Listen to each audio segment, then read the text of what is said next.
Hello दोस्तों, हमारी आज की कहानी है लड़के रसोई का काम नहीं करते। सास ने कहा तो बहू ने दी सीख। कहानी पसंद आए तो हमारे चैनल को सब्सक्राइब जरूर करना। आज डिनर में क्या बनेगा? पालक रखी है, पालक पनीर बना लो। सुधा अपने वर्क फोरम के कारण पिछले 6 घंटों से लैपटॉप में घुसी है। अमित ने सोचा आज डिनर वही बना ले। दादी के कान खड़े हो गए। अभी वो कुछ दिन हुए चाचू के घर से आई है। पास में गेम खेल रहे पोते शलभ से पूछ बैठी, अरे बिटुआ, थारो बापू खाना बनाना जाने है? दादी, एक तो आप हिंदी में बात किया करो। हाँ, हमारे घर जो फ्री होता है वो खाना बना लेता है। जरूरी नहीं है मम्मा ही खाना बनाए। दादी को बात हजम होनी मुश्किल है। जाहिर सी बात है, जिस बेटे को मन्नतों से पाया हो, राजकुमारों की तरह पाला हो, उसे रसोई में पालक धोता देख कैसा लगेगा? दादी रसोई में आई तो अमित को यूट्यूब में पालक पनीर की रेसिपी की वीडियो देखते हुए अचंभित हुई। मैं मदद कर दूं थारी मुन्ना? ना अम्मा, तू बैठ। आज बेटे के हाथ की सब्जी तू खाकर देख, होटल वाला स्वाद भूल जाएगी। अमित ने माँ को डाइनिंग टेबल की चेयर पर बिठाकर कहा, हाँ, हम तो यही समझे थे बिटुआ हमारा इंजीनियर है। खान सामा कब बना खबर ही ना लगी। शलभ और निया ने जल्दी से सबकी प्लेट्स पहुंचकर टेबल पर लगाई। खाने की डिशेज सेट करने लगे। सुधा अपने कमरे से कमर सीधी करती हुई आई। हाथ दोनों तरफ घुमाते हुए झटक अपनी थकावट उतारी। हाथ धोकर सीधा खाना खाने बैठ गई। जैसे ही प्लेट लेने लगी, सासू माँ तुनकी, बहू, खाना तो तुआर से बना नहीं, वो पति से बनवा लियो। कम से कम खाना तो पति के बाद ले ले। अम्मा, लो मैं भी आ गया, सब साथ बैठकर खाते हैं। क्यों, कोई बाद में खाए? सुधा को फिर से लैपटॉप पर काम करना, हो सकता है पूरी रात बैठना पड़े।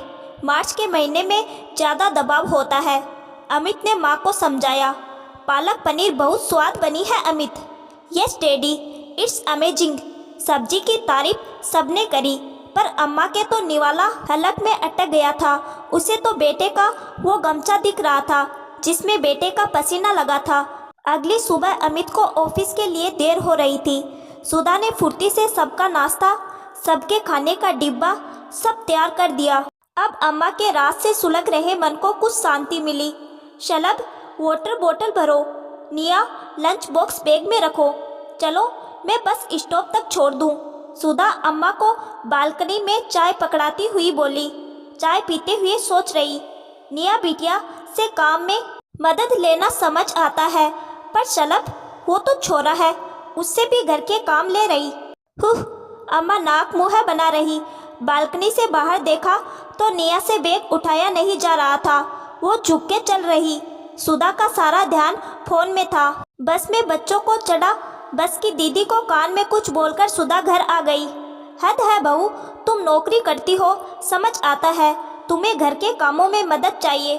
मैं जब से आई हूँ तब से देख रही हूँ, तुम अमित और बच्चों से बहुत काम लेती हो, पर कम से कम जो काम उनके करने के हैं वो करवाओ। काम का बंटवारा तो ढंग से करो। टिफिन बोतल निया रख लेती, वो तुमने शलभ से रखवाए। निया का भारी बैग से कंधा झुक रहा था। शलभ या तुम उठा लेते। बेचारी मासूम सी बच्ची कैसे चल रही थी। अम्मा, मेरे दोनों बच्चे मुझे प्यारे हैं और मेरे लिए दोनों ही मासूम है। शलभ लड़का है सो वो घर के काम नहीं करेगा, और निया लड़की सो वो भारी बैग नहीं उठाएगी। ये क्या बात हुई?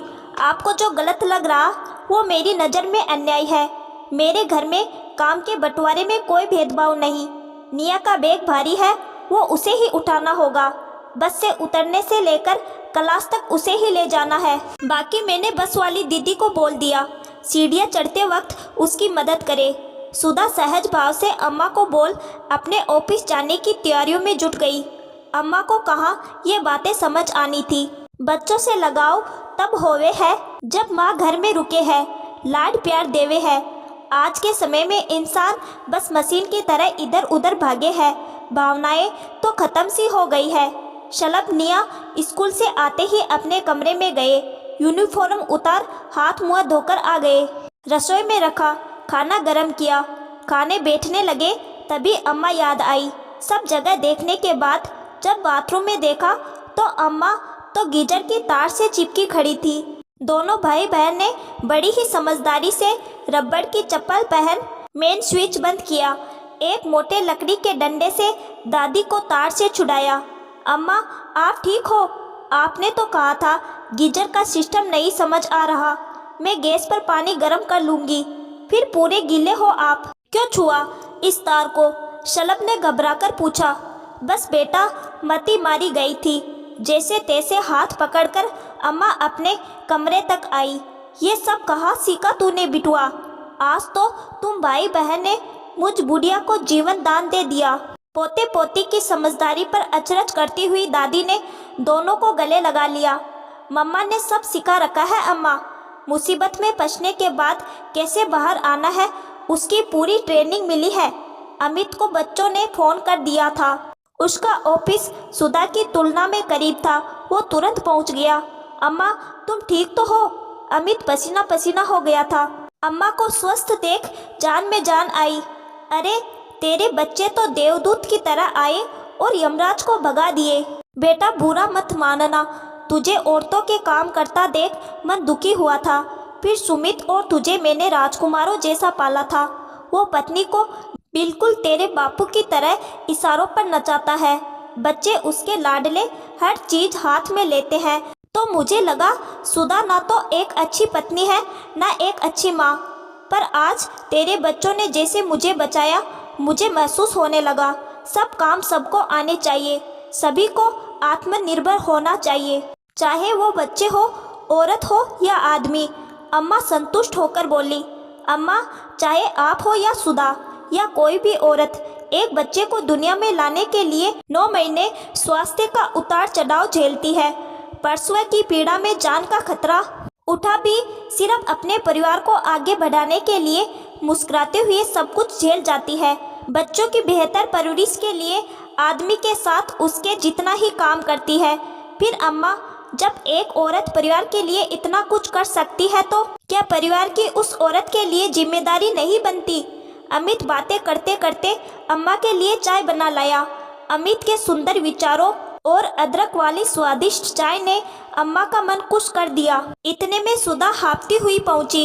अम्मा, आप ठीक हो न? आपको क्या जरूरत थी गीले शरीर के साथ किसी इलेक्ट्रॉनिक वायर को छूने की? बस बेटा, मती मारी गई थी। निया के अम्मा के अंदाज में बोलने पर सभी लोग हंसने लगे।